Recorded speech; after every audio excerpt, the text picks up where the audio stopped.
Minha nora deixou minha netinha de 5 anos aqui em casa uma noite.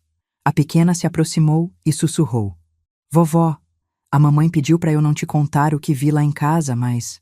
O que ela disse me fez ligar imediatamente para a polícia. Mas antes de continuar, me conta nos comentários de qual cidade você está acompanhando essa história e se já passou por algo parecido. Porque o que vou contar agora ainda me tira o sono todas as noites. E talvez você entenda melhor do que ninguém o que é sentir que ninguém acredita em você quando a verdade está gritando na sua cara. Eu me chamo Clara, tenho 65 anos e moro sozinha nesta casa há 2 anos. Sozinha de verdade, sabe? Daquele tipo de solidão que pesa nos ossos e faz o silêncio da madrugada parecer um grito. Meu filho Alexandre morreu num acidente de carro há 2 anos e meio. Ele era tudo para mim. Tudo. Meu menino forte, do sorriso largo que enchia esta casa de vida e barulho. Depois que ele se foi, a casa ficou grande demais, vazia demais, fria demais. Daniela, minha nora, ficou arrasada também. Claro que ficou. Ela e Alexandre eram felizes juntos, tinham construído uma família linda com a pequena Lívia. Nos primeiros meses após o acidente, Daniela vinha aqui todo dia. A gente chorava junta, abraçava, tentava se manter de pé uma pela outra. Mas depois de uns 6 meses, ela começou a mudar. Ficou mais distante, mais fria. Disse que precisava recomeçar, que ficar perto de mim só trazia lembranças dolorosas. E então, ela se mudou com a Lívia para um apartamento do outro lado da cidade. Eu entendi. Ou tentei entender. Cada um lida com a dor do seu jeito, não é? Mas perder meu filho e depois perder o convívio diário com minha neta foi como morrer 2 vezes. A Lívia era a única coisa que ainda me conectava ao Alexandre, sabe? Os olhos dela, o jeitinho de rir, aquele narizinho arrebitadinho, tudo nela me lembrava meu menino. E de repente, ela só vinha me visitar nos fins de semana, quando Daniela tinha paciência de trazê-la. E a cada visita, eu notava que a Lívia estava diferente. Mais quieta, mais assustada. Aquela menina que pulava no meu colo, que me enchia de perguntas, que queria brincar de esconde-esconde pelos cantos da casa, foi sumindo aos poucos. No lugar dela, surgiu uma criança calada, que se agarrava no ursinho de pelúcia dela, o Barnabé, como se fosse a única coisa segura no mundo. Lívia, meu amor, tá tudo bem? Eu perguntava toda vez, e ela só balançava-se a cabeça que sim, mas os olhos dela diziam que não. Aqueles olhos enormes, castanhos, assustados. Eu via medo ali, medo de verdade. Mas quando eu tentava insistir, Daniela interferia na hora. A Clara tá exagerando de novo, Lívia. Vovó às vezes inventa coisas na cabeça dela porque fica sozinha demais. E ela dizia isso olhando para mim com um sorriso que não chegava aos olhos, um sorriso duro, quase ameaçador. Foi numa sexta-feira chuvosa de março que tudo mudou. Daniela ligou de manhã cedo, coisa rara, porque ela quase nunca me ligava mais. Clara, preciso de um favor. Tenho uma coisa para resolver hoje à noite e não consigo levar a Lívia. Posso deixar ela aí com você? A voz dela estava estranha, apressada, nervosa. Mas eu não ia questionar, né? Qualquer chance de ficar com minha neta era uma bênção. Claro, querida. Pode trazer a qualquer hora. Daniela chegou por volta das 6 da tarde. Nem entrou direito, só empurrou a Lívia para dentro com uma mochilinha rosa e saiu correndo, dizendo que voltava no dia seguinte de manhã cedo. A Lívia ficou parada ali no hall, apertando o Barnabé contra o peito, olhando para a porta fechada, como se tivesse sido abandonada no meio de uma floresta escura. Vem, meu amor, vovó fez aquele macarrão que você adora. Eu tentei fazer minha voz soar alegre, mas a verdade é que meu coração já estava apertado. Tinha alguma coisa errada. Muito errada. Durante o jantar, a Lívia mal comeu. Ficou empurrando a comida no prato, olhando para o nada. Eu tentei conversar, fazer graça, mas ela só dava respostas curtas. Tá gostoso, vovó. Tô cansada, vovó. Posso ir dormir, vovó? E aqueles olhos. Meu Deus, aqueles olhos não saíam da minha cabeça. Dei banho nela, coloquei o pijama de estrelinhas que ela gostava, levei para a cama no quarto que costumava ser dela quando vinha me visitar. Li uma história, cantei baixinho, fiquei ali até ela pegar no sono. Ou até eu achar que ela tinha pegado no sono, porque quando levantei para sair, ela abriu os olhos de repente e agarrou minha mão. Vovó, você pode dormir aqui comigo hoje? Claro, meu bem, claro que posso. Deitei do lado dela por cima da coberta, e ela se enroscou em mim como não fazia há meses. Fiquei ali, acariciando o cabelo dela, sentindo o cheiro de shampoo de bebê, e meu coração doía porque eu sentia no fundo da alma que tinha alguma coisa muito errada acontecendo. Foi de madrugada que ela falou. Devia ser umas 3 da manhã. Eu ainda estava acordada, olhando para o teto, quando senti ela se mexer. Vovó? A vozinha dela era tão baixa que quase não ouvi. Tô aqui, meu amor. O que foi? Ela ficou em silêncio por um tempo, e eu senti ela tremer. Não de frio, de medo. A mamãe pediu para eu não te contar o que vi lá em casa.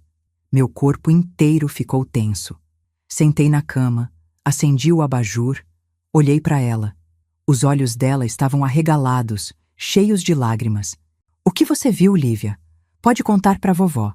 Eu prometo que vou te proteger, não importa o que seja. E foi aí que ela disse.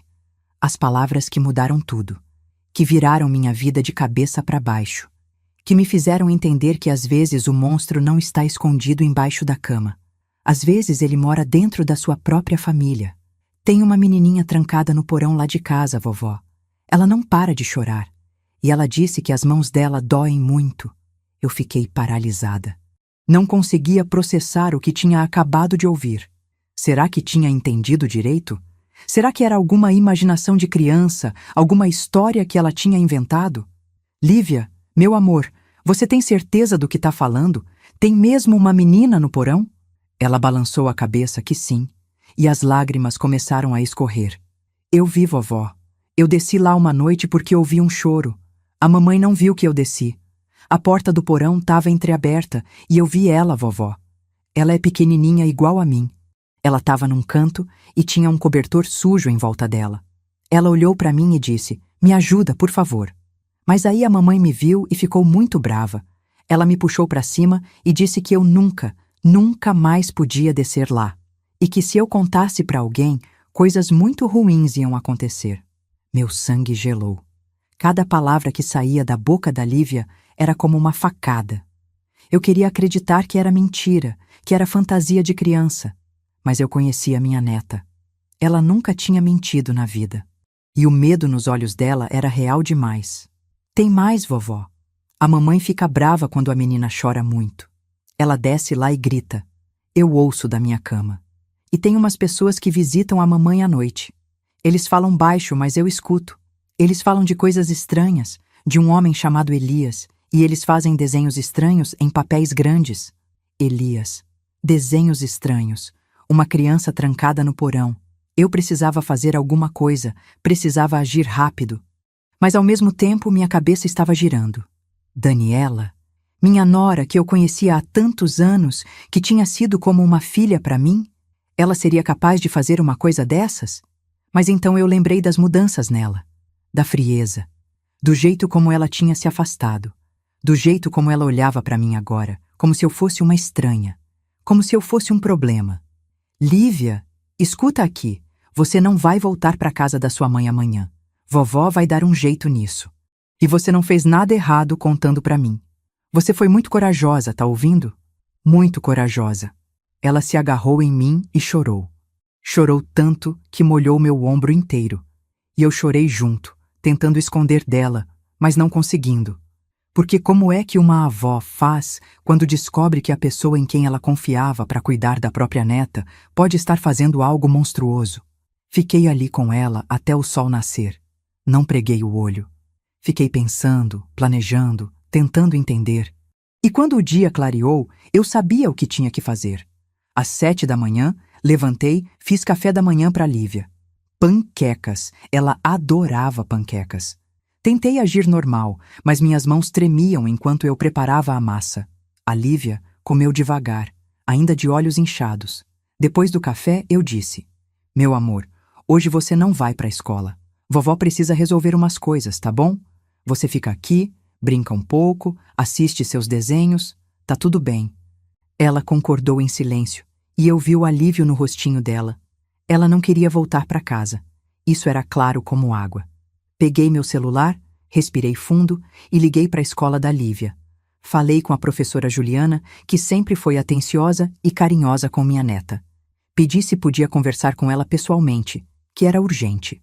Ela percebeu pelo meu tom de voz que era sério e disse que me esperava na hora do almoço. Depois liguei para o meu vizinho, o Sr. Silveira. Ele é um senhor viúvo, mais ou menos da minha idade, que mora do outro lado da rua há mais de 20 anos. A gente sempre foi próximo, sempre conversou. E ele tem um olhar atento, sabe? Daqueles que percebe as coisas que os outros ignoram.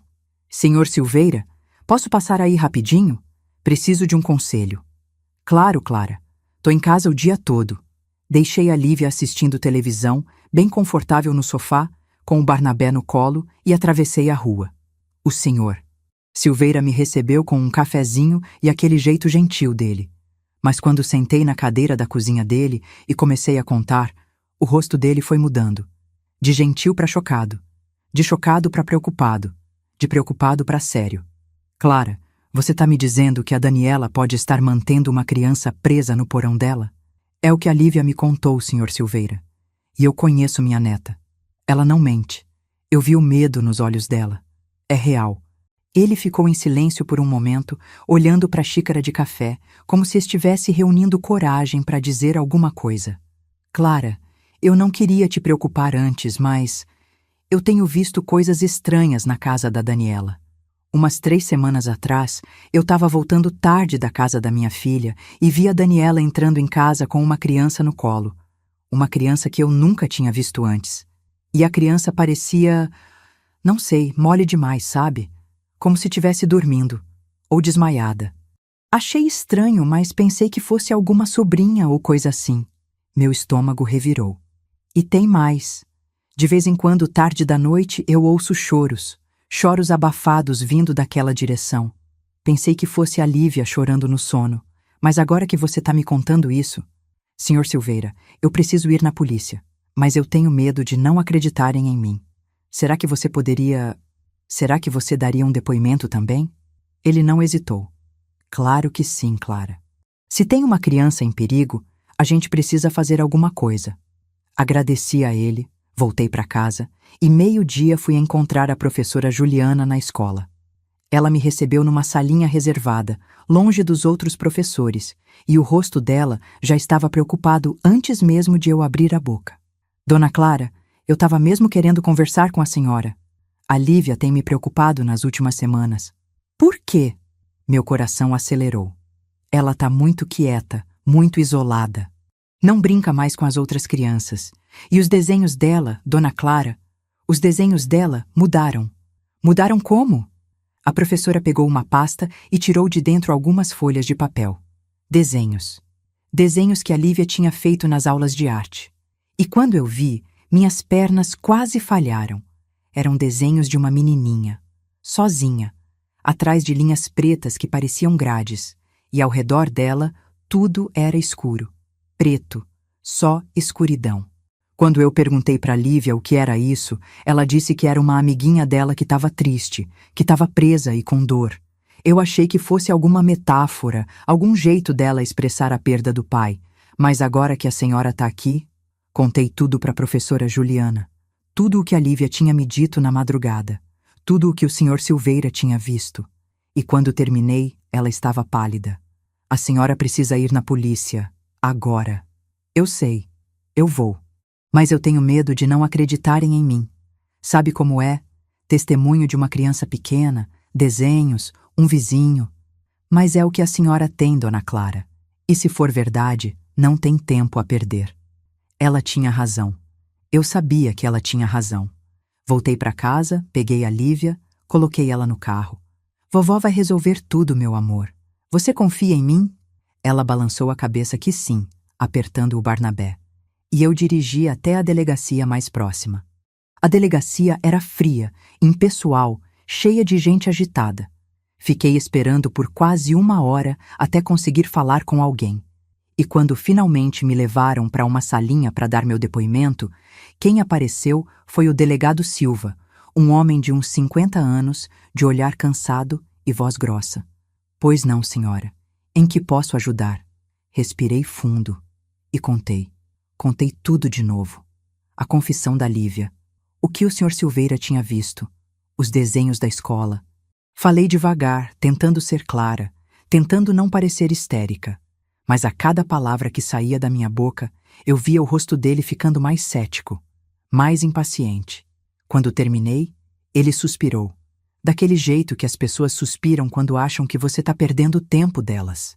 Dona Clara, a senhora entende que isso que a senhora está me trazendo não é exatamente uma prova concreta, né?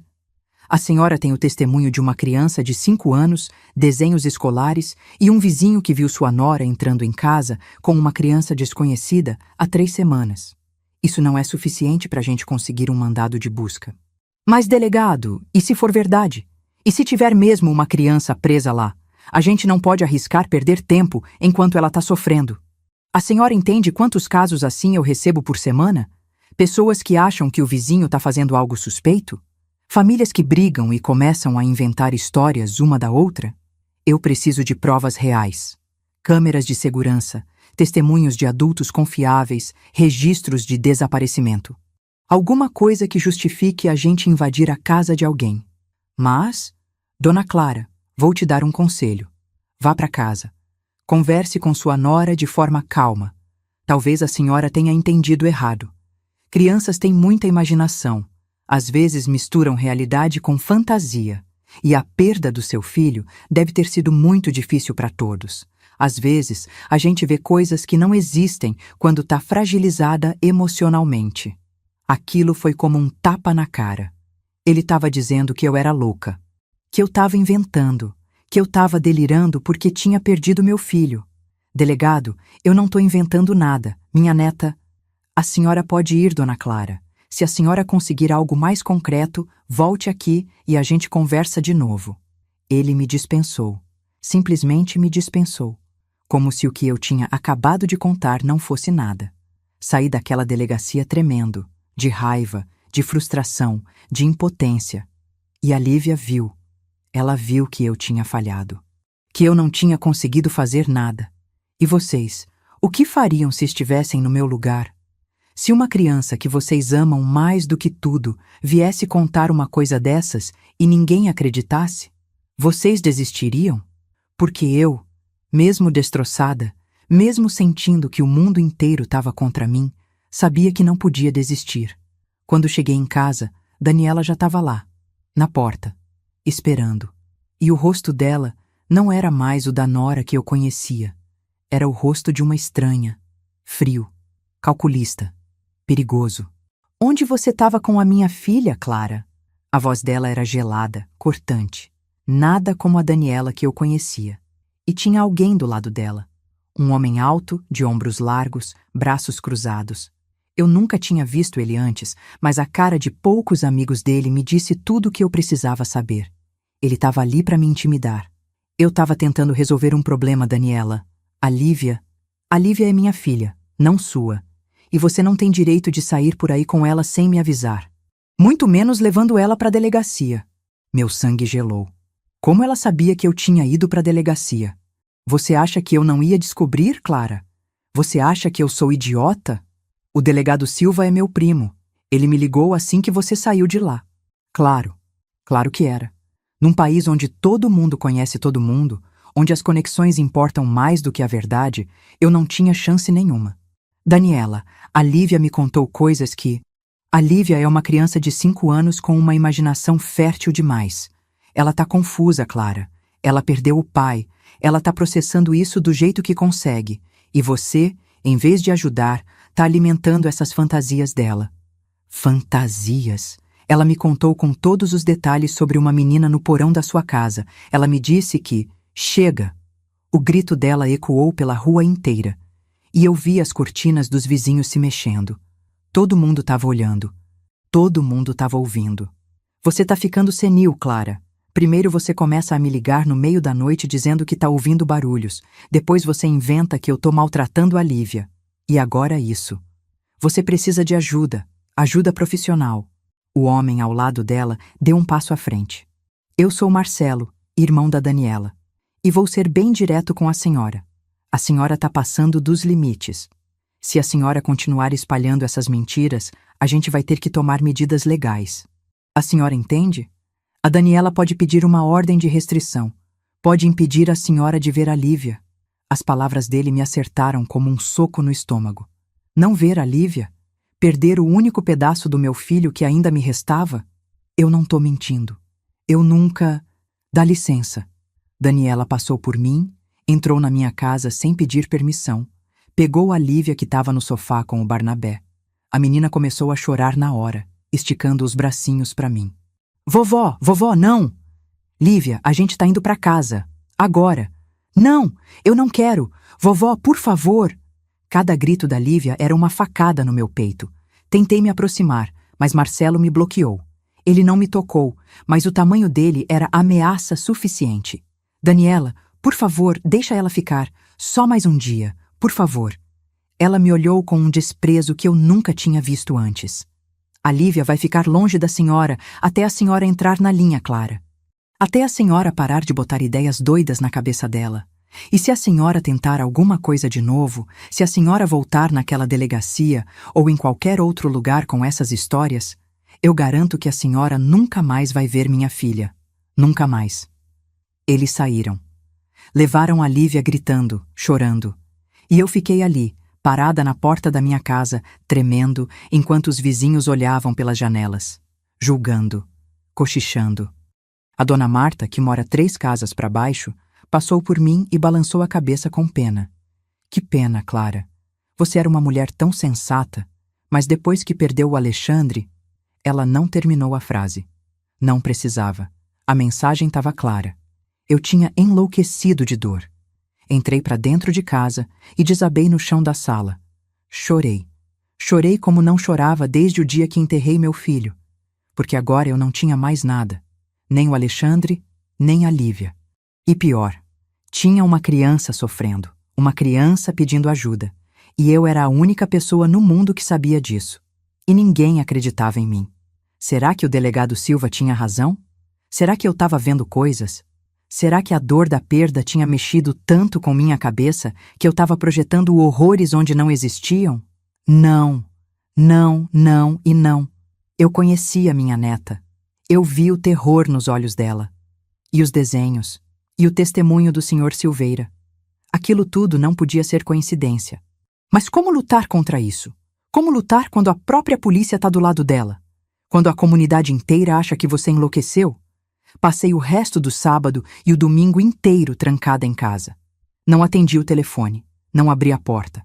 Só fiquei ali, olhando para o nada, tentando juntar as peças, tentando pensar em alguma coisa, qualquer coisa que pudesse fazer. E vocês? O que fariam?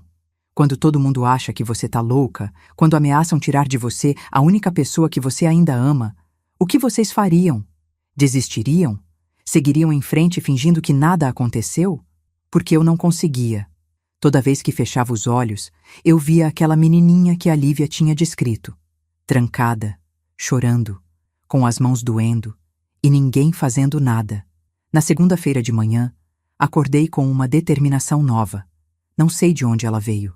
Talvez do desespero, talvez da raiva, talvez do amor que eu ainda tinha pela Lívia e pela esperança de salvar aquela criança desconhecida. Mas eu sabia que não podia desistir. Liguei para o Sr. Silveira. Pedi para ele me encontrar no café da esquina. Ele apareceu meia hora depois, com o rosto preocupado. Clara, ouvi dizer que houve uma confusão na sua casa no sábado. Tá tudo bem? Contei para ele tudo o que tinha acontecido. O confronto com Daniela, as ameaças do Marcelo, o delegado Silva, que era primo dela. Ele ouviu tudo em silêncio, e quando terminei, ele suspirou fundo. Isso tá muito feio, Clara. Muito feio mesmo. Eu sei. Mas eu não posso desistir. Tem uma criança lá, Sr. Silveira. Uma criança de verdade. Eu sinto isso nos ossos. Ele ficou me olhando por um tempo longo. E então disse algo que mudou tudo. Eu tenho câmeras de segurança na minha casa. Meu coração disparou. Como assim? Instalei no ano passado depois daqueles roubos que tiveram no bairro. Elas gravam a rua inteira. Inclusive a casa da Daniela. E você acha que... Eu posso revisar as gravações. Ver se tem alguma coisa suspeita, Alguma prova real. Eu queria abraçar ele. Queria gritar de alívio. Finalmente, alguém que acreditava em mim. Alguém que queria ajudar. Senhor Silveira, o senhor não faz ideia do que isso significa para mim. Deixa eu revisar as gravações de hoje mesmo. Vou ver as últimas semanas. Se tiver alguma coisa estranha, eu te aviso. Voltei para casa com um pouco de esperança. Só um pouquinho. Mas era melhor do que nada. Passei o resto do dia tentando me manter ocupada. Limpei a casa, lavei roupa, reguei as plantas. Qualquer coisa para não ficar pensando, para não ficar imaginando o que estava acontecendo com a Lívia. Será que ela estava bem? Será que Daniela tinha feito alguma coisa com ela por causa do que tinha contado para mim? Por volta das 6 da tarde, tocaram a campainha. Quando abri a porta, era a professora Juliana. Dona Clara, eu precisava falar com a senhora. Posso entrar? Claro, querida. Aconteceu alguma coisa? Ela entrou e eu vi que estava nervosa, olhando para os lados como se tivesse medo de alguém ver ela ali. A Lívia não foi para a escola hoje, e nem ontem. A Daniela ligou dizendo que a menina tá doente, mas... Dona Clara, eu tô preocupada. Depois da nossa conversa na sexta, eu não consigo parar de pensar nisso. E se for verdade? E se realmente tiver uma criança em perigo? É verdade, Juliana. Eu sei que é. Mas ninguém acredita em mim. A própria polícia acha que eu tô inventando. Mas tem que ter alguma coisa que a gente possa fazer. Alguma prova que...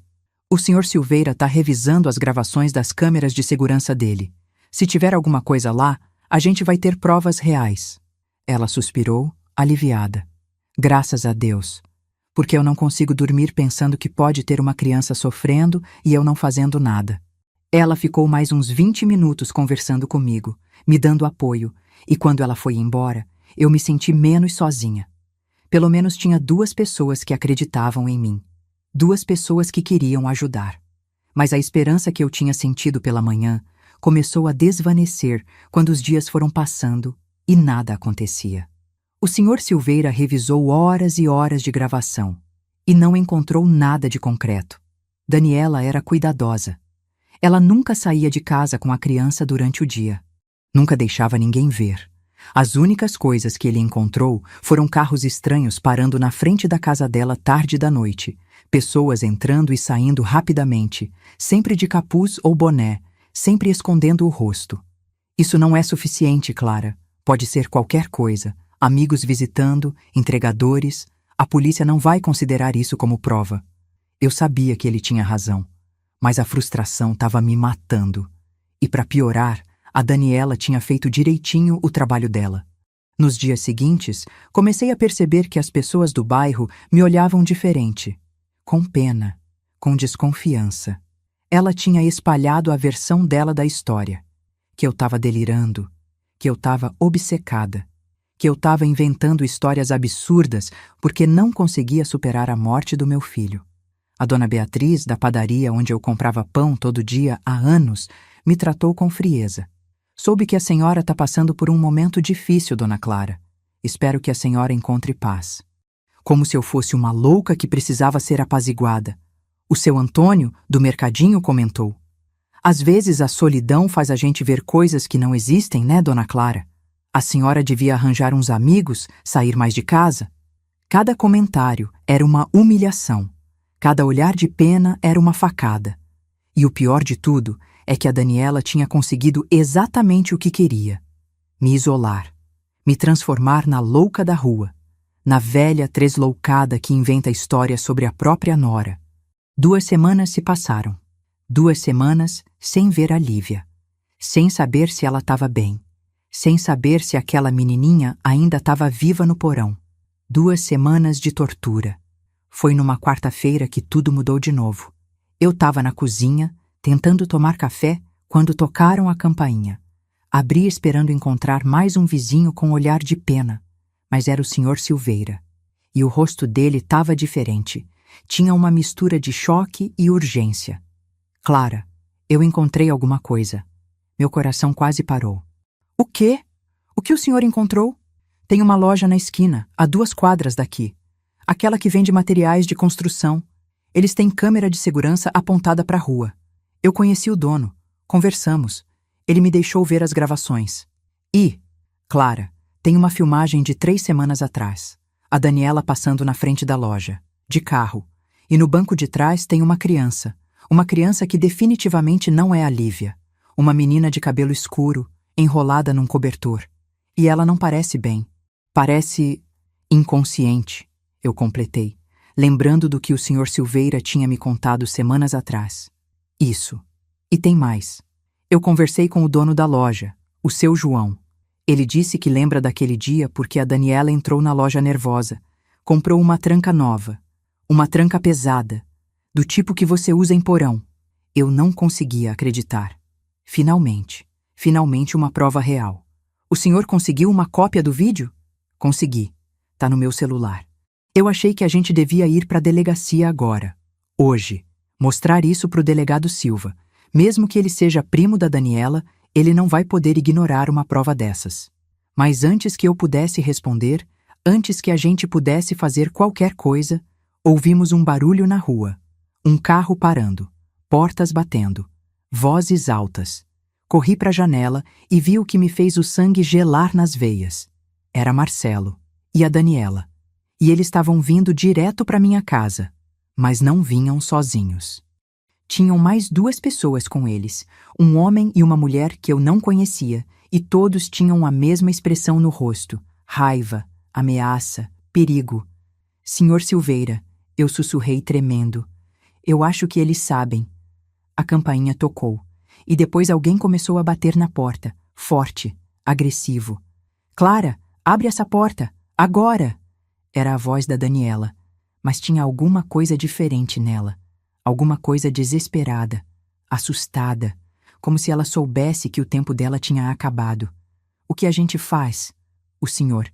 Silveira me olhou, esperando que eu tivesse uma resposta. Mas eu não tinha.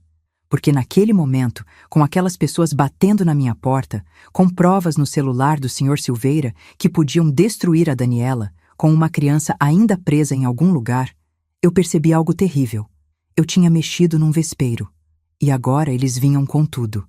A porta começou a tremer com a força das batidas. E então eu ouvi a voz de Marcelo. A gente sabe que você está investigando, Clara. E a gente sabe que você conversou com o seu João. Então vou te dar uma chance.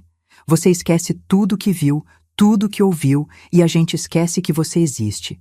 Mas se você insistir, se você for naquela delegacia, você não vai gostar do que vai acontecer. Larga do meu pé, Daniela! Eu gritei, encontrando uma coragem que nem sabia que tinha.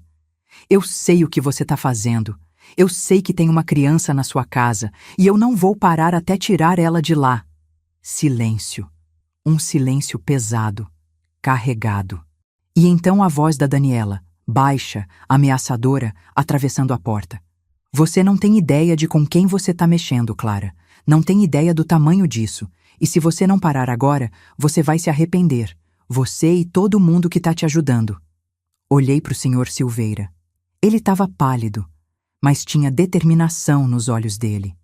A gente precisa sair daqui, ele sussurrou. Agora, pela porta dos fundos, e ir direto para a delegacia. Ele tinha razão. A gente não tinha escolha. Peguei minha bolsa, o celular, e a gente saiu correndo pela cozinha, pela porta dos fundos, pulando a cerca baixa que separava meu quintal do quintal do vizinho de trás. Ouvimos gritos atrás da gente. Daniela tinha percebido. Corremos. 2 velhos correndo pela rua como se tivessem 20 anos. E eu não sei de onde veio aquela força, mas eu sabia que não podia parar. Uma criança dependia de mim. A Lívia dependia de mim. Entramos no carro do Sr. Silveira e ele acelerou. Olhei pelo retrovisor e vi o carro da Daniela vindo atrás. Eles estavam nos seguindo. Acelera, Sr. Silveira! Eles estão atrás da gente! Eu sei! Segura aí! O coração estava saindo pela boca, as mãos tremendo, e uma única pergunta martelando na minha cabeça. Será que a gente ia conseguir chegar na delegacia antes deles nos alcançarem? O Sr. Silveira dirigia como se tivesse o diabo no encalço, e talvez tivesse.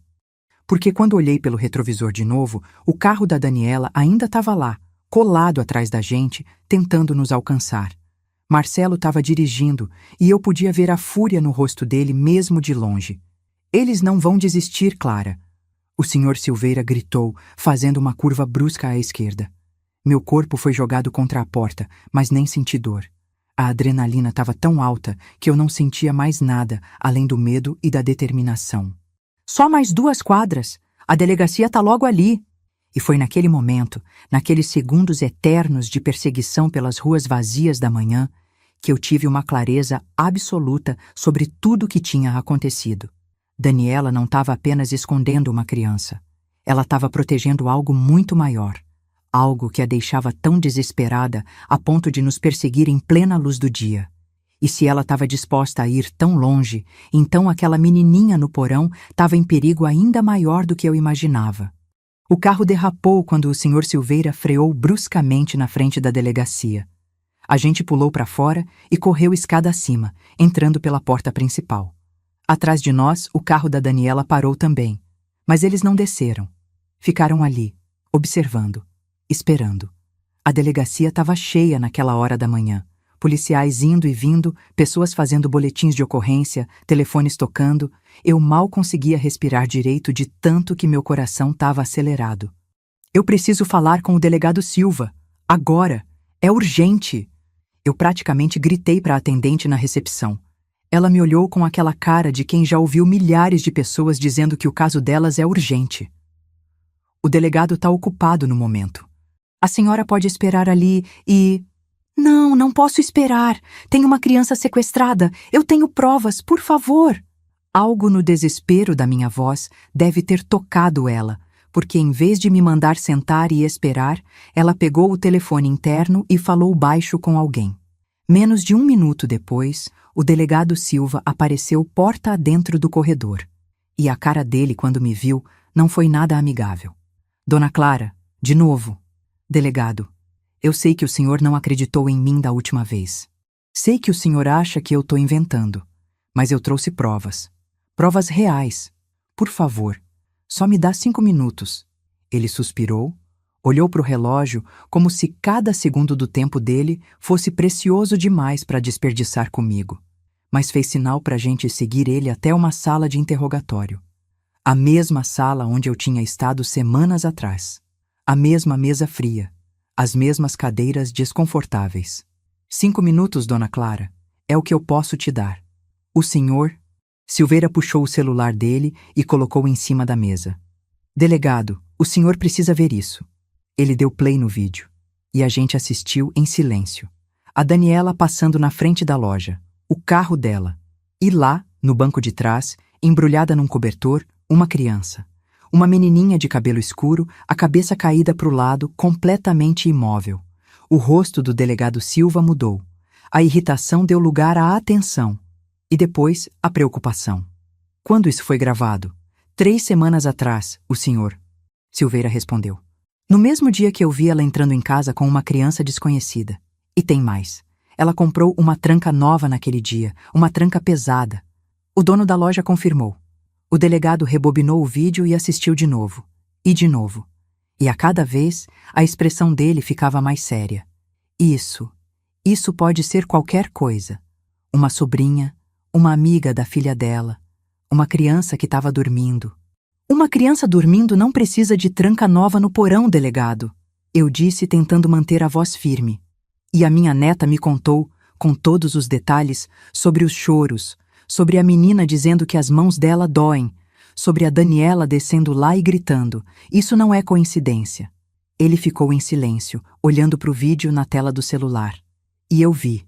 Eu vi o momento exato em que ele começou a acreditar. Ou pelo menos a considerar que talvez, só talvez, eu não tivesse inventando tudo. Eu preciso consultar alguns bancos de dados, ver se tem algum registro de criança desaparecida que corresponda a essa descrição. Então o senhor vai investigar? Minha voz saiu trêmula de emoção. Eu vou verificar. Mas não prometo nada, Dona Clara. Se não houver correspondência com nenhum caso de desaparecimento, não tem muito o que eu possa fazer. Ele saiu da sala e voltou uns 10 minutos depois com um papel impresso na mão e uma policial jovem atrás dele. E quando olhei para o rosto dele, eu soube que tinha mudado alguma coisa. Há 2 semanas e meia foi registrado o desaparecimento de uma criança de 5 anos, Gabriela Vasconcelos, cabelo escuro, olhos castanhos. Desapareceu quando voltava da escola. A mãe dela deixou ela na esquina de casa, a menina estava atravessando a rua, e quando a mãe olhou de novo, ela tinha sumido. Meu estômago revirou. 2 semanas e meia. Exatamente o tempo que a Lívia tinha começado a ficar diferente. Exatamente o período em que o Sr. Silveira tinha visto a Daniela com uma criança desconhecida. Aqui, a foto dela. Ele colocou o papel em cima da mesa. E quando eu vi, tudo dentro de mim se confirmou. Era ela, a menina do vídeo. A menina que estava trancada no porão da Daniela. Delegado, a policial jovem falou, se aproximando da mesa. Eu conheço essa família. A mãe da Gabriela fez um apelo público na semana passada. Tá destruída, procurando a filha dia e noite. O silêncio que caiu naquela sala foi pesado, carregado. E o delegado Silva me olhou de um jeito diferente agora. Não mais com irritação ou desconfiança, mas com algo parecido com respeito, vergonha. Dona Clara, eu deveria ter levado mais a sério na primeira vez que a senhora veio aqui. Eu queria gritar com ele. Queria dizer que por causa da demora dele, aquela menina tinha ficado presa por mais 2 semanas. Mas não era hora para isso. A hora era de agir. O senhor vai tirar ela de lá agora? Vou precisar de um mandado de busca. Vou ligar para o juiz agora. Mas isso pode levar algumas horas. Algumas horas? Delegado, a Daniela sabe que eu tô aqui. Ela me perseguiu até a delegacia. E se ela fizer alguma coisa com a menina nesse tempo? E se ela tentar esconder ela? Ou pior, ele hesitou. Eu vi a luta interna no rosto dele. As regras contra a urgência. A burocracia contra uma vida. Tá certo. Vou montar uma operação. Mas vai ter que ser rápido e discreto. Se a Daniela realmente tiver a menina, não podemos dar chance para ela se livrar de provas ou machucar a criança. E foi então que aconteceu algo que eu nunca vou esquecer. A porta da delegacia se abriu com força e entraram 2 pessoas que eu não conhecia. Um homem e uma mulher, ambos de uns 40 e poucos anos, com o rosto marcado pelo desespero. A mulher segurava um papel na mão, o mesmo papel com a foto da Gabriela. Eu ouvi vocês falando da minha filha, a mulher gritou, os olhos já cheios de lágrimas. Vocês sabem onde ela tá? Vocês acharam minha Gabi? O delegado Silva se levantou rápido. Senhora Vasconcelos, por favor, se acalme. A gente está investigando uma pista, mas ainda não confirmamos nada. Uma pista? Que pista? Onde? Por favor, me diz onde minha filha tá. Ela caiu de joelhos ali mesmo, no meio da delegacia soluçando. O marido tentou levantar ela, mas ele mesmo estava destruído. Eu não aguentei. Levantei e fui até ela. Ajoelhei do lado dela e segurei as mãos dela nas minhas. Eu acho que sei onde sua filha tá, e eu prometo para a senhora que a gente vai tirar ela de lá. Hoje. Agora. Ela me olhou com aquela mistura de desespero e esperança que só uma mãe que perdeu um filho consegue ter. E naquele momento, eu vi o Alexandre. Vi o rosto dele naquele caixão. Vi a dor que eu carreguei por 2 anos. E pensei que se eu pudesse poupar outra mãe daquela dor, valeria tudo que eu tinha passado. O delegado Silva agiu rápido depois disso. Ligou para o juiz, conseguiu o mandado em tempo recorde, reuniu uma equipe de 6 policiais. E menos de 1 hora depois, a gente estava num comboio de 3 viaturas a caminho da casa da Daniela. Eu e o Sr. Silveira fomos também. O delegado tinha dito que a gente devia ficar na delegacia, mas eu me recusei. Eu preciso ver. Preciso saber que ela está bem. E a Lívia pode estar lá também. Ela vai precisar de mim. No caminho, meu celular tocou. Era um número desconhecido. Atendi. Clara. A voz da Daniela era um sussurro venenoso. Você cometeu o maior erro da sua vida. Você não faz ideia do que acabou de começar. Acabou, Daniela. A polícia está indo aí. Eles sabem da Gabriela. Sabem de tudo. Silêncio. E depois uma risada. Uma risada que me deu arrepios. Você acha que é só sobre a Gabriela, sua idiota? Você acha que isso é só eu? Você não tem ideia de quantas pessoas estão envolvidas nisso. E quando elas souberem que você foi a responsável por estragar tudo, Clara, nem a polícia vai conseguir te proteger. A ligação caiu. E eu fiquei ali, tremendo, segurando o telefone, tentando processar o que ela tinha acabado de dizer. Quantas pessoas? Estragar tudo? Do que ela estava falando? As viaturas pararam em frente à casa da Daniela. Era uma casa simples, de 2 andares, pintada de bege com janelas brancas. Parecia normal, pacífica, como tantas outras casas na rua. Mas eu sabia o que tinha por trás daquela fachada de normalidade. Sabia o horror que estava escondido ali. O delegado Silva bateu na porta. 1 vez, 2, 3. Ninguém abriu.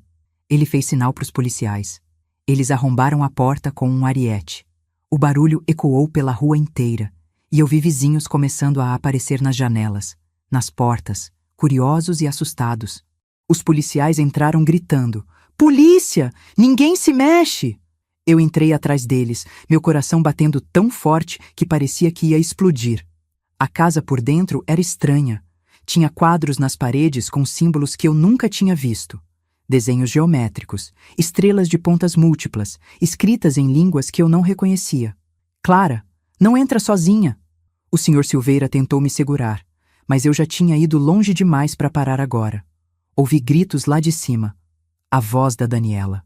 "Vocês não podem entrar aqui. Vocês não têm direito. Eu vou processar todos vocês." E a voz de Marcelo também. "Isso é invasão de propriedade. Vocês vão se arrepender." Mas eu não estava interessada no que estava acontecendo lá em cima. Meus olhos estavam fixos na porta no fim do corredor. A porta do porão. Ela estava trancada com 3 cadeados. 3 cadeados pesados, novos. "Delegado!" eu gritei. "Aqui! É aqui!" Ele desceu correndo as escadas, seguido de 2 policiais. Olhou para a porta, para os cadeados e fez sinal para os homens. Eles pegaram um pé de cabra e começaram a forçar. O barulho do metal se quebrando era ensurdecedor. Mas debaixo desse barulho eu ouvi outra coisa. Um choro. Um choro baixinho, assustado, vindo de dentro do porão. "Tem alguém aí embaixo!" eu gritei, as lágrimas já escorrendo pelo meu rosto. "Ela tá viva! Ela tá viva!" O último cadeado cedeu. A porta se abriu com um rangido sinistro. E o cheiro que saiu de lá foi horrível. Mofo. Urina. Desespero. O delegado Silva desceu primeiro, acendendo a lanterna. Eu desci atrás dele, mesmo com ele mandando eu ficar. E quando a luz da lanterna iluminou o canto do porão, eu vi uma menininha, pequena, magra demais, com o cabelo sujo e embaraçado, roupas rasgadas. E ela estava acorrentada na parede como um animal. "Meu Deus!" o delegado Silva sussurrou, e eu vi lágrimas nos olhos dele também. A menina olhou para a gente com os olhos arregalados de medo. Ela se encolheu no canto, tremendo. "Não me machuca. Por favor, não me machuca mais." "Ninguém vai te machucar, meu amor", eu disse, descendo o resto das escadas mesmo com as pernas bambas. "A gente veio te buscar. Você vai para casa. Você vai rever sua mãe." "Minha mãe?"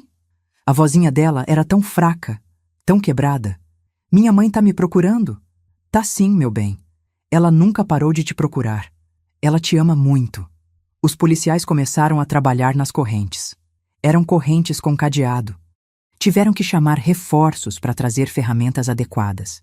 E enquanto isso, eu fiquei ali, sentada no chão frio e imundo daquele porão, segurando a mão da Gabriela, cantando baixinho para ela, tentando fazer ela entender que o pesadelo tinha acabado. Levou 20 minutos para conseguirem soltar as correntes. 20 minutos eternos. E quando finalmente soltaram, a Gabriela desabou no chão. Ela não conseguia ficar de pé. As pernas dela estavam fracas demais. Um dos policiais a pegou no colo com todo o cuidado do mundo e subiu as escadas. E quando a gente saiu daquele porão maldito, quando a luz do dia bateu no rostinho machucado da Gabriela, eu vi que ela estava sorrindo. Sorrindo e chorando ao mesmo tempo. "Eu vou para casa? De verdade?" "De verdade, meu amor." Lá fora, a mãe da Gabriela estava esperando. O delegado Silva tinha ligado para ela assim que encontraram a menina. E quando ela viu a filha, o grito que ela deu ecoou pela rua inteira. "Gabi! Minha Gabi!" A policial que segurava a Gabriela a colocou nos braços da mãe. E a cena que se seguiu, eu nunca vou esquecer. Nunca.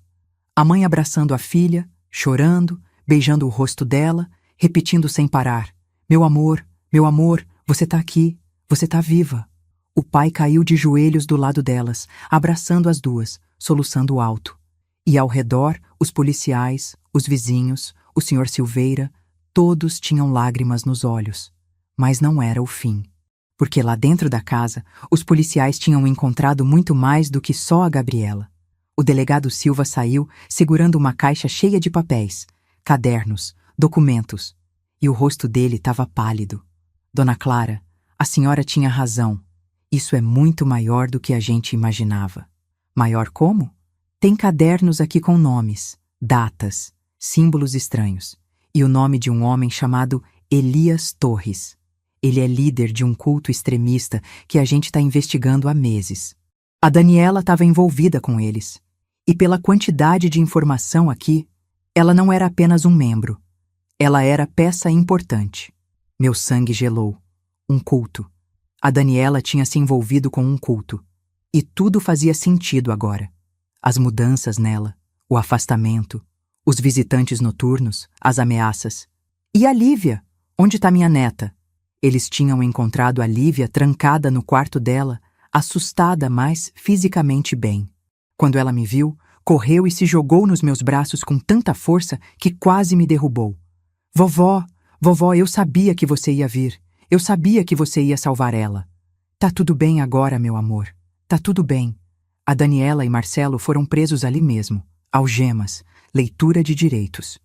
E enquanto a levavam para o carro da polícia, ela me olhou. Um olhar cheio de ódio puro. Isso não terminou, Clara. Você acabou de assinar sua sentença de morte. Eles vão vir atrás de você. E quando vierem, você vai me implorar para ter ficado quieta. Mas eu não senti medo. Não mais. Porque eu tinha feito o que era certo. Tinha salvado uma criança. Tinha protegido minha neta. E se viessem consequências, eu enfrentaria. Os dias que se seguiram ao resgate foram como viver num furacão. A notícia se espalhou pela cidade inteira em questão de horas. A mídia chegou. Jornalistas querendo entrevista. Câmeras na porta de casa. Vizinhos que tinham me ignorado, que tinham me chamado de louca, agora apareciam com pedidos de desculpas e flores nas mãos. Dona Marta foi uma das primeiras. Bateu na minha porta 2 dias depois do resgate com um bolo de cenoura nas mãos e lágrimas nos olhos. Clara, eu te julguei.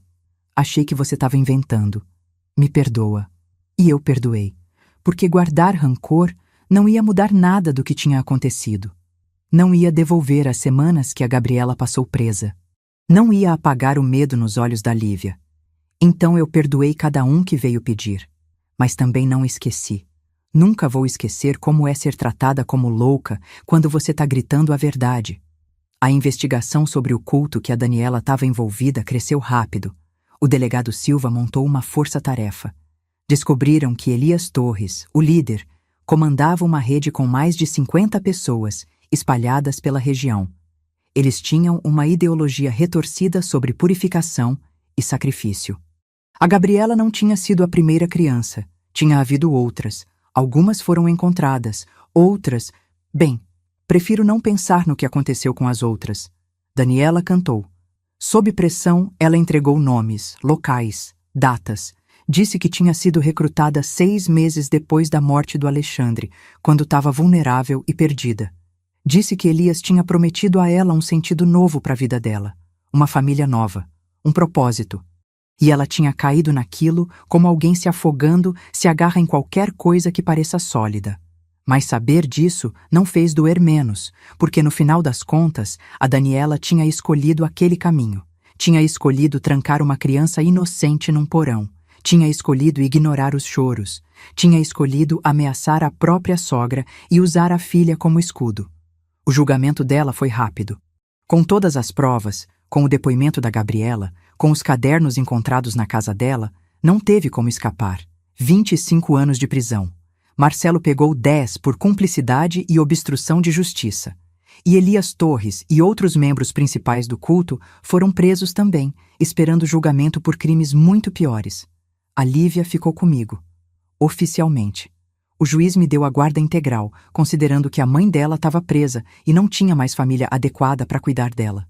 E vocês não fazem ideia do que foi isso para mim. Depois de semanas achando que eu tinha perdido ela, depois de ser ameaçada de nunca mais ver ela, ter minha netinha dormindo no quarto ao lado toda noite era como um milagre. Mas a Lívia tinha mudado. Claro que tinha. Ninguém passa por uma coisa dessas e sai ileso. Ela tinha pesadelos. Acordava no meio da noite gritando, procurando por mim. Teve sessões de terapia. Muitas sessões. Com uma psicóloga infantil maravilhosa que ajudou ela a processar tudo o que tinha visto e vivido. E sabe o que mais ajudou a Lívia? A Gabriela. 2 semanas depois do resgate, a mãe da Gabriela, Camila, me ligou. A voz dela estava trêmula, mas cheia de gratidão. Dona Clara, eu não sei nem como agradecer pelo que a senhora fez. A senhora salvou minha filha. A senhora não desistiu dela quando todo mundo tinha desistido. Eu queria... A Gabi quer te conhecer. Conhecer de verdade. Será que a gente podia se encontrar? Nos encontramos num parque. Camila, o marido dela, Roberto, a Gabriela, eu e a Lívia. E quando as 2 meninas se viram, algo incrível aconteceu. Elas se reconheceram. Não só fisicamente, mas em algo mais profundo. No trauma compartilhado. Na sobrevivência. A Gabriela correu até a Lívia e abraçou ela. E sussurrou algo que me fez chorar. Você me salvou. Você contou para sua vovó e ela me salvou. E a Lívia respondeu com aquela voz pequenininha, mas cheia de coragem. Eu não ia deixar você lá. Eu prometi. A partir daquele dia, as 2 se tornaram inseparáveis. Camila e Roberto começaram a trazer a Gabriela para brincar com a Lívia toda semana. E aos poucos, algo lindo começou a se formar. Uma amizade, uma família estendida, uma rede de apoio. Foi num domingo, 3 meses depois do resgate, que Camila e Roberto vieram tomar café aqui em casa. A Gabriela e a Lívia estavam brincando no quintal, e eu podia ouvir as risadas delas entrando pela janela da cozinha. Risadas de verdade, de crianças que tinham voltado a ser crianças. Dona Clara, Camila começou, segurando a xícara de café com as 2 mãos. Eu e o Roberto temos conversado sobre uma coisa. E a gente queria te perguntar, a senhora toparia ser avó da Gabi também? Eu quase deixei minha xícara cair. Como assim? A senhora salvou nossa filha. A senhora lutou por ela quando ninguém mais acreditava. E a Gabi, ela te ama, Dona Clara. Ela fala da senhora toda hora. E a gente achava que, se a senhora quiser, claro, a Gabi podia te chamar de vovó também. A senhora podia fazer parte da nossa família. As lágrimas escorreram antes que eu pudesse controlar. Porque de repente, eu entendi. Eu tinha perdido meu filho, tinha quase perdido minha neta, tinha passado por um inferno de dúvidas e solidão. Mas no final, tinha ganhado algo que eu nunca imaginei. Uma família nova, maior, mais forte. Eu adoraria. Eu sussurrei. Eu adoraria muito. E foi assim que eu ganhei mais uma neta.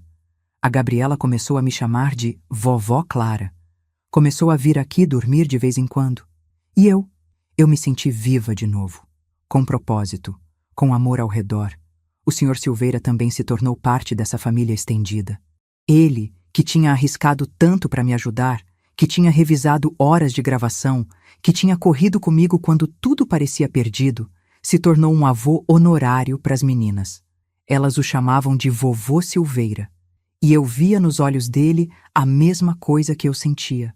A alegria de ter sido útil, de ter feito diferença. A professora Juliana continuou sendo um anjo na vida da Lívia.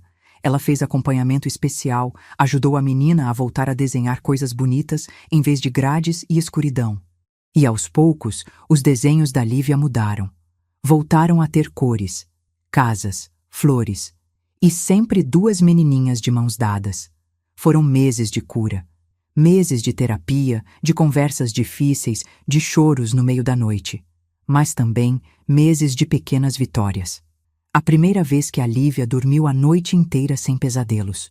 A primeira vez que a Gabriela conseguiu descer uma escada sem entrar em pânico. A primeira vez que as 2 foram a uma festa de aniversário e se divertiram como crianças normais. E sabe o que aprendi com tudo isso? Que a verdade sempre encontra um caminho. Pode demorar, pode ser doloroso, Você pode ser ridicularizada, ameaçada, chamada de louca. Mas se você não desistir, se você continuar lutando mesmo quando todo mundo diz para você parar, a verdade sempre vence. Aprendi também que família não é só sangue. Família é quem aparece quando você precisa. É o Sr. Silveira revisando câmeras de segurança a noite inteira. É a professora Juliana guardando desenhos como evidência. É a Camila e o Roberto abrindo o coração para incluir mais amor na vida deles. É a Gabriela e a Lívia se tornando irmãs que o destino juntou da forma mais improvável. O delegado Silva também mudou. Ele apareceu aqui em casa 1 mês depois do resgate, sem uniforme, só como pessoa. Sentou naquela mesma cadeira da cozinha onde tantas conversas difíceis tinham acontecido. E ele pediu desculpas. De verdade. Dona Clara, eu falhei com a senhora. Eu deveria ter acreditado.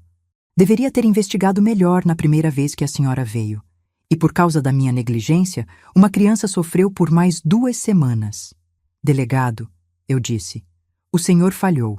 Isso é verdade. Mas no final, quando importou, o senhor agiu. E por causa disso, a Gabriela está viva. Por causa disso, outras crianças foram salvas. Então eu te perdoo. Ele saiu daqui com os olhos vermelhos. E eu soube que ele tinha aprendido a lição. Que da próxima vez que alguém viesse até ele com uma história que parecesse impossível, ele ia ouvir. Realmente ouvir. A comunidade também mudou. As pessoas que tinham me evitado, que tinham sussurrado pelas minhas costas, começaram a me ver diferente. Como uma heroína. Como alguém que tinha tido coragem quando ninguém mais tinha. E isso era estranho, porque eu nunca tinha me visto assim. Para mim, eu era só uma avó desesperada tentando proteger sua neta e uma criança que precisava de ajuda. Mas aos poucos eu comecei a aceitar. Aceitar o respeito. As homenagens. A Câmara Municipal me deu uma medalha de honra ao mérito. O prefeito fez um discurso. E eu? Eu só queria voltar para casa, fazer um bolo e brincar com minhas netas. Porque no fim, não era sobre reconhecimento. Nunca foi. Era sobre fazer o que era certo, mesmo quando era difícil. Mesmo quando era solitário. Mesmo quando todo mundo dizia que você estava errada. Hoje, 1 ano depois daquele resgate, eu olho para minha vida e vejo algo que eu nunca pensei que veria de novo depois da morte do Alexandre. Vejo esperança. Vejo futuro. Vejo amor. A Lívia tá bem. Ainda tem momentos difíceis, ainda tem dias ruins, mas ela tá se curando. Ela volta a sorrir, volta a brincar, volta a ser criança. E ela tem uma melhor amiga que entende ela como ninguém mais poderia entender. A Gabriela também tá se recuperando. Levou tempo, muita terapia, muito amor, mas ela tá voltando a ser ela mesma. Os pais dela dizem que eu fiz um milagre. Mas não foi milagre. Foi só uma avó teimosa que não soube quando desistir. O culto foi desmantelado. Elias Torres está preso, aguardando um julgamento que provavelmente vai resultar em prisão perpétua. Outras crianças foram localizadas e devolvidas às famílias. Algumas histórias tiveram final feliz. Outras, bem, algumas feridas nunca cicatrizam completamente. A Daniela ainda está presa. Eu não fui visitá-la. A Lívia perguntou sobre a mãe algumas vezes nos primeiros meses. Vovó, por que a mamãe fez aquilo? Por que ela machucou a Gabi? E eu não tinha resposta boa. Só disse a verdade. Às vezes as pessoas se perdem, meu amor, fazem escolhas ruins, e quando isso acontece, a gente tem que proteger quem precisa ser protegido. Eu não sei se algum dia vou perdoar a Daniela completamente. Talvez com tempo, talvez nunca. Mas eu sei que não vou deixar a raiva consumir o resto da minha vida. Já perdi tempo demais com dor. Agora eu quero viver, viver de verdade. Hoje de manhã, acordei com um cheiro de panquecas. Desci e encontrei as 2 meninas na cozinha, com o Sr. Silveira supervisionando enquanto elas tentavam fazer o café da manhã para mim. A cozinha estava uma bagunça, farinha em todo lugar, ovos quebrados no chão. Mas as risadas... Meu Deus, as risadas enchiam a casa de uma forma que eu não ouvia há anos. Vovó! A Lívia gritou quando me viu. A gente está fazendo surpresa para a senhora. Vovó Clara! A Gabriela completou. O vovô Silveira está ensinando a gente. E ali, naquele momento bagunçado e perfeito, eu entendi. Eu tinha perdido tanto, meu filho, anos de paz. Quase perdi minha neta. Mas no processo de lutar, de não desistir, de gritar a verdade quando ninguém queria ouvir, eu tinha ganhado uma família ainda maior. Tinha ganhado propósito. Tinha ganhado a certeza de que minha vida ainda importava. O Alexandre estaria orgulhoso. Eu sei disso. Onde quer que ele esteja, ele está vendo a mãe dele sendo forte, sendo corajosa, protegendo sua filha da forma que ele protegeria se ainda tivesse aqui. E vocês que chegaram até aqui, que acompanharam essa história toda, eu quero que vocês saibam uma coisa. Nunca duvidem da sua intuição. Se alguma coisa dentro de você está gritando que tem algo errado, investiguem. Não deixem que te chamem de louco. Não deixem que te silenciem. Porque às vezes você é a única voz que uma pessoa tem, a única esperança. Teve momentos em que eu pensei em desistir, momentos em que achei que não valia a pena continuar lutando, mas eu continuei. E por ter continuado, uma menina voltou para casa. Uma família foi salva da destruição completa. Um culto foi desmantelado. Então, se você está passando por algo difícil agora, se você está sentindo que ninguém acredita em você, se você está pensando em desistir, eu te peço, aguenta firme. Só mais um dia. Só mais uma tentativa. Porque você não sabe que vida você pode estar salvando. Que diferença você pode estar fazendo. A vida não me deu um final de conto de fadas. Ainda tenho noites em que não consigo dormir. Ainda olho para o retrato do Alexandre e choro.